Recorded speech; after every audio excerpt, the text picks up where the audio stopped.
Hi friends, welcome back. तो भाई, करारी हार के बाद आचार्य प्रमोद ने कांग्रेस पर साधा निशाना। चलो वीडियो शुरू करते हैं। वीडियो शुरू करने से पहले अगर आप चैनल पर नए हो और आपने अभी तक सब्सक्राइब नहीं किया तो जल्दी से पहले सब्सक्राइब के बटन और बेल आइकन को क्लिक कर लो ताकि आपको हमारे सारे न्यू वीडियोस के नोटिफिकेशन मिल जाए जैसे हम अपलोड करें। अगर आपको वीडियो पसंद आता है प्लीज लाइक एंड शेयर। चलिए शुरू करते हैं। अब देखो, धीरे धीरे INDIA का आई इधर जाएगा, N इधर जाएगा, D इधर चला जाएगा, I इधर चला जाएगा, उसका A कहीं और चले जाना है। देखो कहने का मतलब है कि अब ये टूटेंगे। देखना, अब इनके अंदर फूट पड़नी शुरू हो जानी है। पहले से तो थी, अब तो पूरी हो जाएगी देख के कि ये क्या नतीजे आए हैं। चलो शुरू करें। सुबह से आपने सत्य बोला है। सबसे पहले तो मैं आपसे पूछूंगी कि अब तक कोई तलवार कांग्रेस में निकली जो आपकी गर्दन काटने के लिए आगे बढ़ी हो, क्योंकि आपको इसका अंदेशा था। और दूसरी बात, आपने कहा ये सनातन का श्राप है।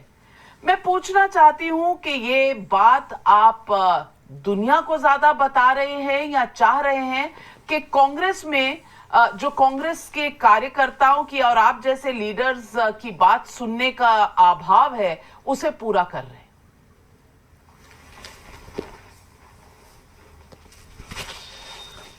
और देखिए नाविका जी, मुझे जो कहना था वो मैंने ट्विटर पे कह दिया, एक्स पे कह दिया। और जो उसका भाव है, जो उसका भावार्थ है, जो उसका शब्दार्थ है, वो आप भी समझ गई और सारा देश समझ गया। कांग्रेस के करोड़ों कार्यकर्ताओं की भावना है वो जो मैंने बोला है। कांग्रेस वो पार्टी है जो सर्वधर्म संभाव के रास्ते पे चलती है और अभी तक चल रही है। कांग्रेस वो पार्टी है जो महात्मा गांधी के रास्ते पे चल रही है। तुम्हारे राहुल गांधी को क्या था, सत्याग्रह का मतलब नहीं पता। अभी किसी एक वर्ग की, किसी एक भाषा की पार्टी नहीं रही है, इसीलिए वो कांग्रेस है। और लेकिन अफसोस के साथ मुझे ये कहना पड़ रहा है कि कांग्रेस ये मोदी जी का है जो अभी जीत के बाद मिलने आ गए होंगे, हार रही है। और ये जो परिणाम आए हैं, तो ये परिणाम मध्य प्रदेश हो, छत्तीसगढ़ हो, राजस्थान हो, ये बीजेपी नहीं जीती है। अच्छा। ये हम अगर कहें कि बीजेपी की बहुत खूबियां थी इसलिए वो जीत गए, मैं ऐसा मानता हूं कि कांग्रेस पार्टी की गलतियां हैं। कांग्रेस पार्टी का चुनाव प्रबंधन, कांग्रेस पार्टी का टिकट डिस्ट्रीब्यूशन, कांग्रेस पार्टी के अंदर वो उसका चुनाव का संचालन, कांग्रेस पार्टी के लोगों के बयानबाजियां, और ख़ास तौर से दो चीज़ों को मैं, वैसे तो किसी भी चुनाव के जीतने और हारने के बहुत सारे कारण होते हैं, लेकिन इस हार का मैं मुख्य रूप से दो कारण मानता हूँ। एक सनातन का विरोध और दूसरा ये जातिवाद की जो राजनीति है ये, क्योंकि इस देश ने कभी जातिवादी राजनीति को स्वीकार नहीं किया। और जातिवादी राजनीति का सबसे बड़ा कार्ड खेलने वाले अगर कोई नेता थे देश में, विश्वनाथ प्रताप सिंह थे। उन्होंने जब मंडल लागू किया तो बहुत ज़्यादा मारकाट हुई, तमाम देश में जातिवाद का जहर फैल गया, आगजनी हुई। अगर जातिवादी राजनीति को देश स्वीकार करता तो विश्वनाथ प्रताप सिंह की मूर्तियां लगी होती और उनकी पूजा हो रही होती आज, मगर नहीं हुआ ऐसा। उनका हश्र क्या हुआ कि आज उनकी समाधि कहाँ है, लोग उसको भूल गए, जानते भी नहीं हैं। तो प्रश्न ये पैदा होता है कि कोई रीजनल पार्टी अगर एक जाति की बात करे, हमारी समझ में आता है, कोई दूसरी जाति की बात करे वो समझ में आता है, लेकिन कांग्रेस, ये तो गांधी की कांग्रेस है, ये अगर जाति की बात करे तो समझ में नहीं आता। अगर हमारी पार्टी का कोई व्यक्ति जो उस जाति को रिप्रेजेंट करता है, अपने समाज के उत्थान के लिए कोई बात करे तो समझ में आता है। लेकिन कांग्रेस पार्टी की तमाम लीडरशिप एक इस तरह से 6 महीने से रीजनल पार्टी के एजेंडे और कुछ लोगों के उस एजेंडे के ग्रिप में आ गए कि वो जितनी बाकी जातियां थीं और बाकी जो लोग थे उस पूरे सेक्टर को नाराज कर दिया, जिसका हमें नुकसान छत्तीसगढ़ में हुआ, हमें राजस्थान में हुआ, हमें मध्य प्रदेश में हुआ। दूसरा पॉइंट ये है कि सनातन धर्म जो है उसके बिना भारत की कल्पना नहीं की जा सकती है।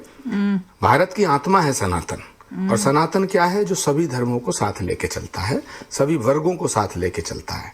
हमारे यहाँ विश्व बंधुत्व का उद्घोष हुआ, वसुधैव कुटुंबकम का सूत्र आत्मसात किया हमने ही सारी दुनिया को कहा ना, हमने ही सारी दुनिया को कहा, आयम निजय परोवेत गणना लघु चेत सामुदार चरितनांतु वसुधैव कुटुंबकम, ये हमने कहा। तो जो भारत घोषणा करता है, विश्व मोदी बंधुत्व जी का को तो नारा बताया। देता है, वो प्रमोट कर रहे हैं इसको। वो भारत और सर्वधर्म संभाव की बात करता है। हमारे यहाँ प्रार्थना है, सर्वे भवन्तु सुखिनः सर्वे सन्तु निरामया सर्वे भद्राणि पश्यन्तु मा कश्चित् दुःख भाग् भवेत्। Okay. ये सब हम कहते हैं। तो जो भारत सनातन के इस स्वरूप की व्याख्या करता है, वो भारत में उस सनातन को सबसे ज्यादा जो फॉलो करने वाले व्यक्ति थे वो महात्मा गांधी थे। महात्मा गांधी की छाती में जब गोली लगी और धरती पर गिरे तो महात्मा गांधी के मुंह से शब्द निकला, हे राम। तो जो महात्मा गांधी से बड़ा सेकुलर नेता कौन हो सकता है? तो इसका महात्मा भी एक गांधी पता नहीं किसने लिखा था, पता है कि वो क्या बोला था कांग्रेस उन्होंने। पार्टी की अपनी अच्छा, राजनीति नहीं, जब नहीं, चली उन्होंने जाती कब्जा है कर तो लिया है। खामियाजा वो राम का नाम सुनना नहीं चाहते। बिल्कुल। लेट मी फिनिश नाविका जी, 5 सेकंड और दे दीजिएगा क्योंकि आपके चैनल पे बड़े बड़े विद्वान प्रवक्ता बैठे। तो प्रश्न ये पैदा होता है कि जो कांग्रेस गांधी के रास्ते पे चल रही थी, तो वो कांग्रेस तो राम की कांग्रेस होनी चाहिए। राम राज्य की कल्पना थी महात्मा यार तुम गांधी अपना की। माइंड बना लो, अब तुम्हें वो कहाँ कांग्रेस जाना है? ने बीजेपी ऐसे के अपने तुमने बीजेपी में आना तो राम का बीजेपी में नाम आ जाओ, चिढ़ अपना जाते माइंड हैं, बना हिंदू लो, का क्या नाम कर रहे हो, चिढ़ कंफ्यूज जाते हो रहा है हैं। बंदा। हैं? गंगा की बात कब करो, तो चिढ़ बीजेपी जाते हैं, अगर तुम्हें गायत्री गलत की बात कहो, करो, पार्टी में गायत्री घुसे की पड़े। बात करो, चिढ़ जाते हैं। तो ऐसा तुम्हारी टोली perception कुछ और बना है। कि कांग्रेस हिंदू विरोधी पार्टी हो गई है। उसका देखा, नुकसान कांग्रेस भारी हिंदू रूप से विरोधी हो गया, हमें देखा, देखने खुद को बोल मिला। रहे हैं। Move go to BJP. Jaiveer Shergill, Acharya Pramod Krishnam शायद एक इकलौती ऐसी वॉइस है कांग्रेस पार्टी में जो कह कांग्रेस को रही निकाल है, नहीं देगी उन्हें जैसे कोई ये सुन बोल रहे नहीं हैं। रहा। पता इससे नहीं, पहले हो सकता है उनका प्लान हो G23 बीजेपी में बना जाने का। था, लोग छोड़ कर चले गए, लेकिन कांग्रेस ने, लीडरशिप ने नहीं सुनी। मैं आपसे पूछना चाहती हूं, आप इस बात पर सहमत हैं कि ये मोदी की गारंटी है, इसीलिए पूरा हिंदी हार्टलैंड जो है वो भगवा हो गया है, या ये कांग्रेस की गलतियों की वजह से बीजेपी को ये जीत मिली है? कह रहे हैं बीजेपी को कांग्रेस की गलतियों की वजह से जीतना, ये तो बोले कांग्रेस ने थे। कुछ नहीं किया इसलिए। कांग्रेस नाविका जी नमस्कार। मैं 2-3 बातें कहना चाहता हूँ और जो आचार्य जी ने कहा कौन उस पर बोल भी रहा है? टिप्पणी करूंगा। चाहिए। सबसे पहले आपने अपना वाक्य क्रिकेट का उदाहरण दे के शुरू किया। तो क्रिकेट का देखिए, भाजपा ये मैच इसलिए जीती है क्योंकि भाजपा मेहनत करती है, प्रैक्टिस करती है, पिच को समझती है और फिर चौके यार छक्के क्रिकेट मारती है। ना लाओ। कांग्रेस पार्टी ना तो पिच को समझती हमारा है दर्द और ना नहीं ही अभी बल्ला ठीक हुआ कैसे है। और किस दिशा में घुमाना चाहिए उसको समझती है।